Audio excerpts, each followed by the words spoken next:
जय माता की। कैसे हैं सभी लोग? आशा करती हूँ आप लोग अच्छे होंगे।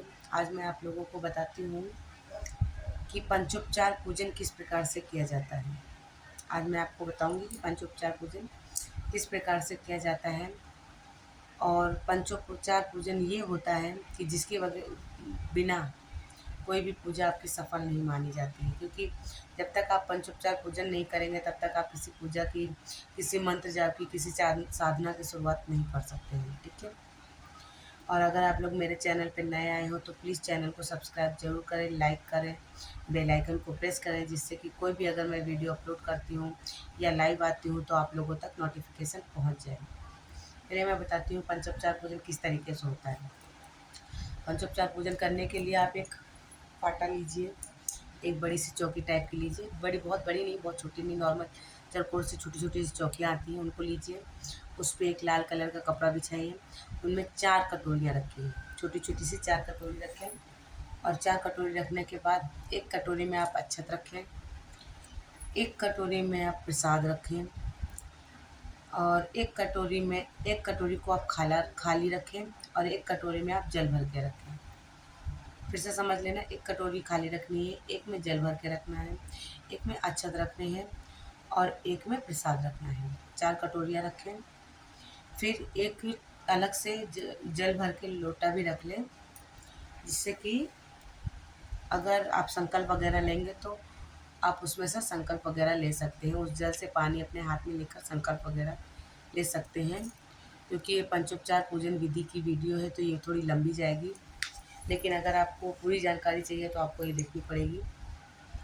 और तो लाल कपड़ा बिछा लिया आपने, सारे वो रख लिए। फिर उसके बाद आपको करना क्या होता है, आपको सारे देवताओं के आवाहन करने होते हैं। मैं सारे के आवाहन करके आपको नहीं बता सकती हूँ, लेकिन मैं एक का बता सकती हूँ, एक का आवाहन करके आपको बता सकती हूँ। एक्चुअली जैसे एक का प्रोसेस होगा वैसे ही सबका होगा। और पंचोपचार पूजन विधि में आपको 6 देवताओं की पूजन करनी होती है, जो होते कौन है? गुरु, गणेश, इष्ट, कुल देवी, स्थान देवता, पितृ देवता, ये 6 होते हैं। इन 6 की पूजा होती है। तो मैं आपको गणेश जी की बता देती हूँ कि गणेश जी से अगर हम करते हैं, सबसे पहले गुरु का किया जाता है, लेकिन मैं आपको फिर भी गणेश जी का बता देती हूँ कि अगर हम गणेश जी का आवाहन कर रहे हैं, अगर मैंने सब कुछ बाकायदा कर लिया, आप बिल्कुल चौकी अपनी लगा कर बैठ गए हैं, आपने आसन बिछा कर आप आसन पर बैठ गए हैं, तो पंचोपचार पूजन किस तरीके से करेंगे? आपको करना ये होगा कि आप अपने मन में याद करेंगे कि मैं इस देवता का आवाहन करने जा रहा हूँ। फिर उसके बाद आपको जैसे गणेश जी का कर रहे हो तो क्या करेंगे?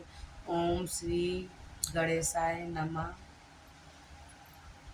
नहीं, आपको ये चीज़ बाद में करनी होगी। ओम श्री गणेशाय नमः ये होगा, लेकिन कब होगा? जब आप पूजन कर रहे होंगे तब होगा। लेकिन आवाहन किस तरीके से करेंगे ये मैं बताती हूँ। अहम त्वाम, जब गणेश जी का आवाहन करेंगे, अहम त्वाम आवाहनम, अहम त्वाम श्री गणेशाय आवाहनम करसि इच्छागस्तिष्ठ इदम आसनम समर्पयामि।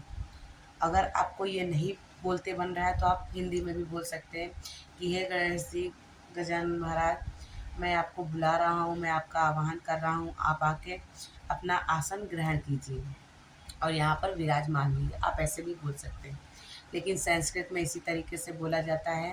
अहम त्वाम श्री गणेशाय आवाहनम करस इच्छागस्तिष्ठ इदम आसनम समर्पयामि। ठीक है, इस तरीके से बोला जाएगा। फिर इसी तरीके से आपको सबका करना होगा। ये गणेश जी का हो गया, गुरु का भी ऐसे होगा, कुल देवी का भी ऐसे होगा, पितरों का भी ऐसे होगा, स्थान देवता का भी ऐसे ही होगा आवाहन। अब समझ लो मैंने सबका आवाहन कर लिया, सबको बैठा लिया। अब फिर पूजा करने की बारी आती है। तो क्या करना होगा हमें? जैसे गणेश जी की पूजा कर रहे हैं तो वहाँ पे एक में जल रखा हुआ है, आपको वहाँ पे और भी सामग्री चाहिए होती है। इत्र की शीशी चाहिए होती है आपको, वो मौली होती है, मौली चाहिए होती है, और दीप जलाना होता है, सरसों का दीप जलता है, सरसों का दीप जला के रखना होता है, धूप जला के रखना होता है। इतनी चीज़ें आपको बाकायदा तैयारी करके रख लेनी चाहिए। फिर उसके बाद आप पूजा स्टार्ट करेंगे। तो आप क्या बोलेंगे, जैसे कि अब हम गणेश जी को बुलाएंगे कि धूप, जो हमने धूप लगाया आप धूप को स्वीकार कीजिए। तो क्या बोलेंगे? ओम नहीं, श्री गणेशाय नमः, ओम श्री गणेशाय नमः इदम धूपम धृष्यामि, मतलब कि जो मैंने आपके लिए धूप लगाया है आप इसको स्वीकार कीजिए। फिर उसी तरीके से जब आप दीप की बारी आएगी, जब आप दीप का आपके बोलने का मतलब होगा कि मैंने जो दीप जलाया आप उसको स्वीकार कीजिए। तो कैसे बोलेंगे? श्री गणेशाय नमः इदम दीपम दृश्यामि। तो इस तरीके से दीप का हम बोलेंगे कि जो मैंने दिया जलाया है आपके लिए, आप उस दीपक को स्वीकार कीजिए। ठीक उसी तरीके से आपको जल का करना होगा कि मैंने जो जल लिया है, जो जल हम वहाँ पे रखेंगे चौकी के ऊपर, तो जैसे हम बोलते हैं ना, जैसे किसी को हम बोलते हैं पानी पी लीजिए, तो जब हम भगवान से विनती करेंगे तो किस तरीके से करेंगे? इसी तरीके से करेंगे। जैसे श्री गणेशाय नमः इदम जलम समर्पयामि, मैं आपको जल अर्पण कर रहा हूँ, दे रहा हूँ, समर्पित कर रहा हूँ, आप इसको स्वीकार कीजिए। इसका मतलब ये होगा। ठीक उसी तरीके से जो मौली होती है उसका क्या होता है कि जैसे कि हम मौली को लेकर रखे हैं, तो जब वस्त्र तो हम वहाँ पे चढ़ा नहीं सकते, हर दिन का तो वस्त्र नहीं चढ़ सकता, तो हम उसकी जगह पे मौली का यूज़ करते हैं। तो जब हम आप सभी को बोलते हैं कि जैसे कि हम किसी को वस्त्र दे रहे हैं तो क्या बोलेंगे? अगर गणेश जी को दे रहे हैं तो क्या बोलेंगे? ओम श्री गणेशाय नमः इदम वस्त्रम समर्पयामि, और वो धागा तोड़ के, मौली का धागा तोड़ के जो खाली कटोरी होगी उसमें रख देंगे। ठीक है? ठीक उसी तरीके से जब आप चंदन या सिंदूर लगाएंगे, चंदन, जब आप चंदन चढ़ाएंगे गणेश जी को तो क्या बोलेंगे? ओम श्री गणेशाय नमः इदम चंदनम समर्पयामि। थोड़ा सा चंदन लेंगे और उस खाली कटोरी में जिसमें हमने मौली रखी उसी में उस चंदन को डाल के रख देंगे। मौली का हो गया, चंदन का हो गया, इसी तरीके से इत्र का होगा। जब हम इत्र समर्पित करेंगे तो क्या बोलेंगे? ओम श्री गणेशाय नमः इदम सुगंधितम समर्पयामि, कि मैं आपको इत्र समर्पित कर रहा हूँ, आप स्वीकार कीजिए। थोड़ा सा इत्र किसी रुई को लेकर, रुई लेकर रखेंगे, उसमें थोड़ा सा इत्र भिगो के आप वो खाली कटोरी में ही रख दीजिए। एक ही कटोरी में ये सारे प्रोसेस होंगे, चाहे आप गुरु का करो, गणेश का करो, इष्ट का करो, कुल देवी का करो, जिसका भी करो, सारा उसी कटोरी में रखते जाइएगा। ठीक है? आई होप आप लोग को समझ में आ रहा होगा। जब हम भोग की बारी आएगी, जब हम भोग लगाएंगे तो हम उस टाइम पे क्या बोलेंगे? जैसे हम गणेश जी का भोग लगाएंगे तो क्या बोलेंगे? ओम श्री गणेशाय नमः इदम नैवेद्याम, इदम नैवेद्याम, हम आपको भोग लगा रहे हैं, आप हमारा भोग स्वीकार करें। ऐसे ही जैसे ये मैंने आपको गणेश का बताया है, वैसे ही गुरु का होगा, वैसे ही इष्ट का होगा, वैसे ही कुल देवी का होगा, वैसे ही पितरों का होगा, वैसे वैसे ही स्थान देवता का होगा। जैसे ही गणेश जी का कर लेंगे वैसे ही आप सबका प्रोसेस सेम ऐसे ही रहेगा। जो लास्ट की चीज़ें आती जैसे इदम वस्त्रम समर्पयामि, इदम सुगंधितम समर्पयामि, तो ये थोड़ा आपको ध्यान रखना पड़ेगा कि जब आप इत्र चढ़ा रहे होंगे तो इदम सुगंधितम समर्पयामि, मौली चढ़ा रहे होंगे तो इदम वस्त्रम समर्पयामि, भोग चढ़ा रहे होंगे तो इदम नैवेद्यामि। तो ये सब चीज़ें थोड़ी सी आप लोग को ध्यान रखना है कि एक बार हैबिट पड़ जाएगी तो आपको याद रहेगा वो।